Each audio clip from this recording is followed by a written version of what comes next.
And now we're going to the sacred cow of save money. And in 1971, President Nixon took the dollar off the gold standard, basically took the world off the gold standard, and money was no longer money. So people are no longer saving money. So just to reiterate again, this is $300, what an ounce of gold was worth in the year 2000. So Kim, lift that. Okay. All right, and so this here is 1 ounce of gold in the year 2010, and it's now $1,100. Ugh, and this is why people are working so hard. I can do it, I can do it. Yes, I can do it. Barely. So the big reason I've said in my books for years that savers were losers is very simply because in 1971, the dollar stopped being money, it became debt. Right, Mike? Yeah, the rules all changed in '71. Before then, somebody, when they became working age, they could expect to put away 10% a year, and by the time they got into their 60s, they could retire on their savings account and expect to live off that interest. And in '71, everything changed, and they started creating currency on a massive scale. Worldwide. Ever since then, worldwide.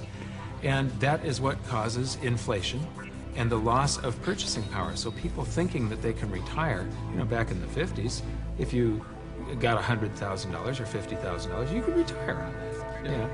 So for my mom and dad, you know, the World War II generation, the industrial age generation, it was very smart to save money. For our generation, the baby boom generation and on, saving money could be the most stupid thing you can do because the system is stealing your wealth through the very thing you work for, called money, which is not money anymore. Right. Real money is actually gold and silver. Money has to maintain its value over long periods of time. Currency doesn't have to. And this is historically, has always been, for thousands of years, this has been money. 5,000 years, this has been the predominant currency. It became money when somebody minted it into coins in Lydia in about 680 BC. And each unit had the same buying power as the next one. They became interchangeable. So let me ask you this. This printing of money out of just paper, this has been tried before, hasn't it? Many, many, many times, and there's always one result. You get far, far higher prices of everything, but especially real money. When they start creating a whole lot of currency, eventually, gold and silver lie in wait. And then when the public senses this inflation of retail prices that is caused by inflation of the quantity of currency in circulation, they rush back toward gold and silver, and they have for 5,000 years. So name some governments that have attempted to print money. The Weimar Republic. I don't know Germany. what I just did with that $100 trillion bill. He's got a Zimbabwe. The Zimbabwe, yeah. Look at this one. This is the most recent, a $100 trillion note. You know, this is the largest note ever printed, 100 trillion. And this was printed in 2000.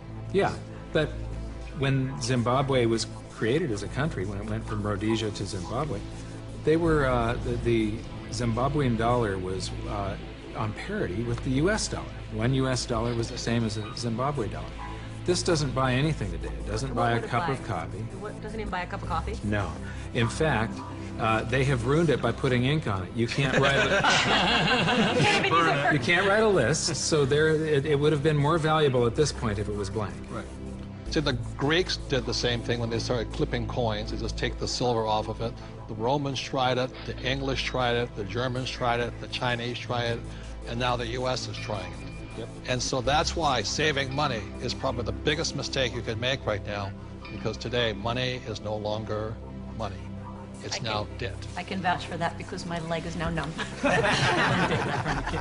So all currencies throughout the world are in trouble, the same way this Zimbabwe dollar is in trouble. And that's the problem with saving money. After 1971, it was no longer money. More than 70% of all the currency on the planet is US dollars. If the US dollar goes, the world goes with it. I'm preparing by getting fully diversified. I buy both gold and silver.